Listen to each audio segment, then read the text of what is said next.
Shalom, selamat pagi anak-anak ibu semua. Ibu berharap kalian di sana tetap di dalam keadaan semangat, penuh sukacita, dan sehat di dalam melakukan aktivitas, terutama pembelajaran kita pada saat ini.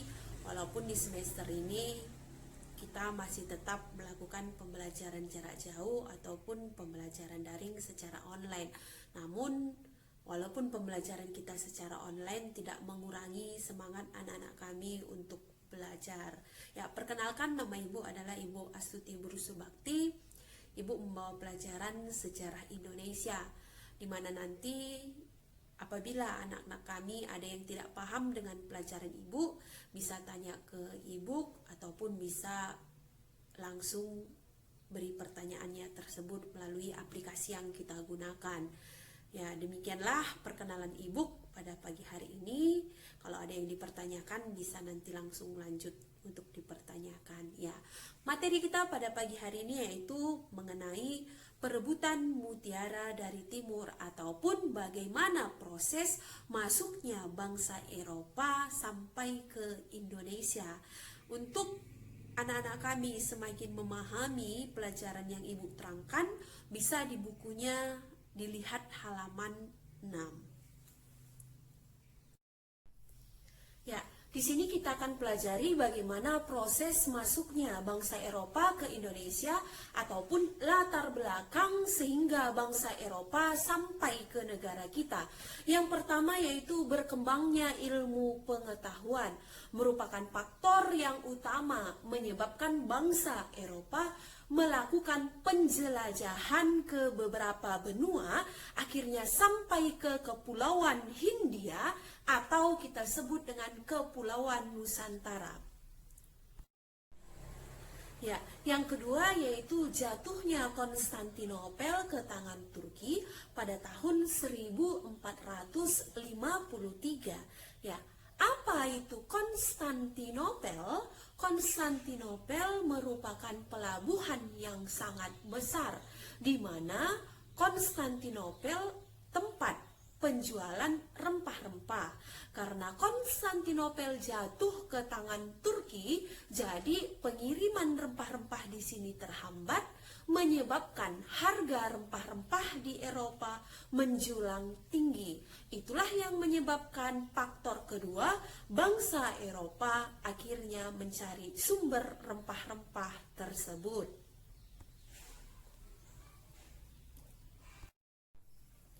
Ya, yang ketiga yaitu mencari sumber rempah-rempah seperti yang Ibu bilang tadi. Kaitan poin yang kedua berkaitan dengan poin yang ketiga. Jadi karena jatuhnya Konstantinopel ke tangan Turki, itulah yang menyebabkan bangsa Eropa akhirnya mencari di manakah sumber rempah-rempah tersebut.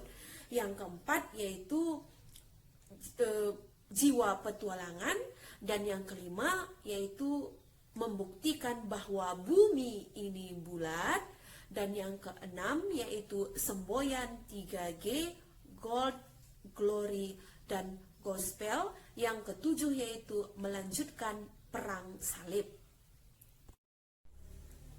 Ya, di sini inti dari tujuan ataupun latar belakang kedatangan bangsa Eropa ke Indonesia tersebut yaitu 3G ataupun sering kita sebut dengan 3G, gold, glory, dan gospel.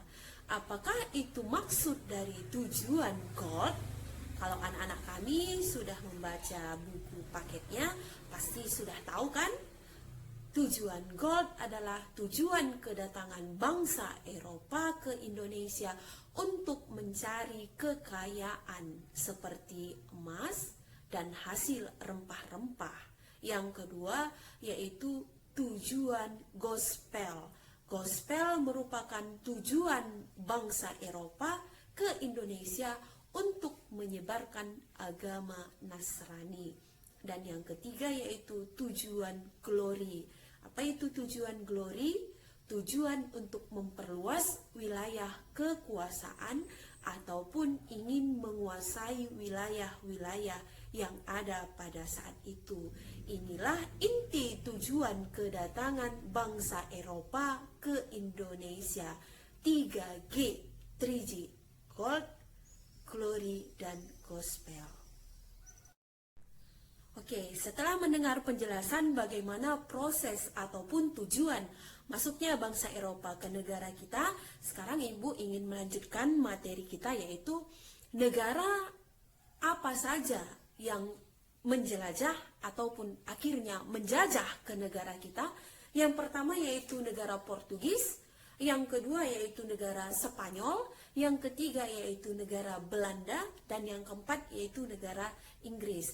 Inilah negara Eropa yang tujuan awalnya hanya mencari rempah-rempah ataupun menjelajah ke negara kita, akhirnya menguasai dan menjajah. Ya, untuk lebih lanjut anak-anak kami melihat cuplikan video yang Ibu tayangkan sebentar lagi sampai selesai.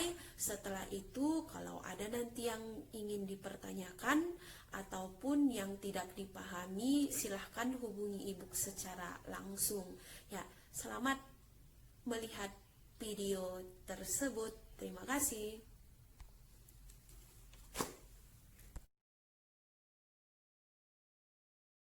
Oke anak-anak, sekarang perhatikan buku kalian bagaimana proses kedatangan bangsa Eropa ke Indonesia. Seperti yang Ibu terangkan tadi, namun kita bahas sedikit lagi untuk bagaimana proses berikutnya. Ya, apa itu alasan kedatangan bangsa Eropa ke Indonesia? Seperti yang Ibu terangkan tadi, Indonesia merupakan negara yang kaya akan rempah-rempah. Itulah tujuan bangsa Eropa datang ke Indonesia, karena rempah-rempah memiliki harga yang sangat mahal. Contoh rempah-rempah seperti pala, kayu manis, lada, inilah yang dicari oleh bangsa Eropa. Dan bangsa Eropa ketika sampai ke Indonesia, tujuan pertama yaitu mencari rempah-rempah dengan menggunakan jalur laut dan membawa peralatan seperti kompas, peta, dan lain sebagainya.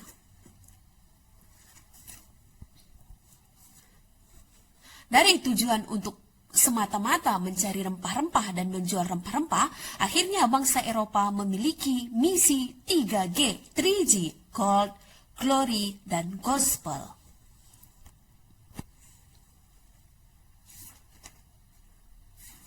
Jalur pelayaran merupakan jalur yang membawa bangsa Eropa akhirnya sampai ke Indonesia.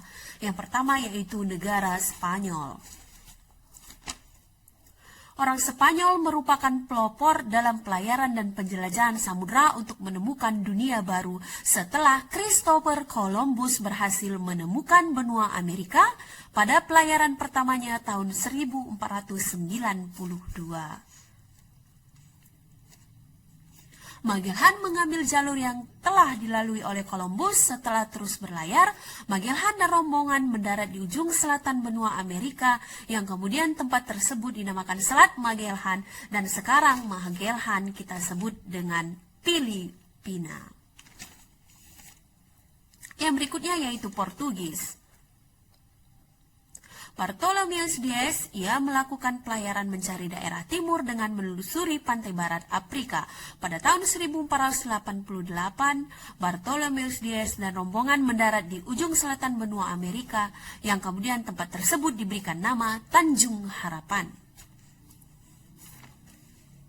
Pada tahun 1497, Vasco da Gama berangkat dari pelabuhan Lisabon dan memulai penjelajahan mengikuti rute yang telah dilalui oleh Bartolomeus Dias atas petunjuk dari pelaut bangsa Moor yang telah ia sewa.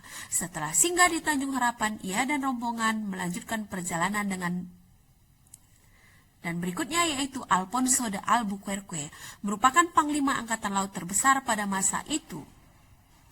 Dia menaklukkan Goa di pantai barat yang kemudian menjadi pangkalan tetap Portugis.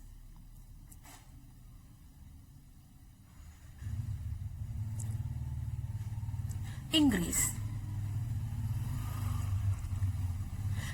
Kedatangan bangsa Inggris ke Indonesia dirintis oleh Francis Drake dan Thomas Cavendish dengan mengikuti jalur yang dilalui Magellan pada tahun 1579.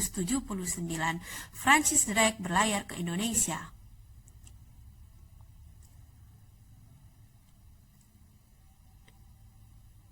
Belanda.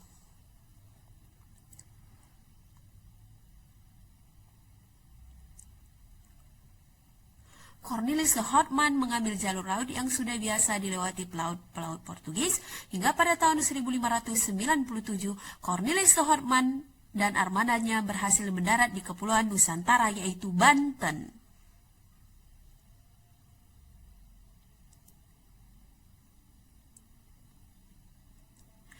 Yang berikutnya yaitu Van Heemskerck mendarat di Banten, dan Van Heemskerck sangat diterima oleh rakyat Banten.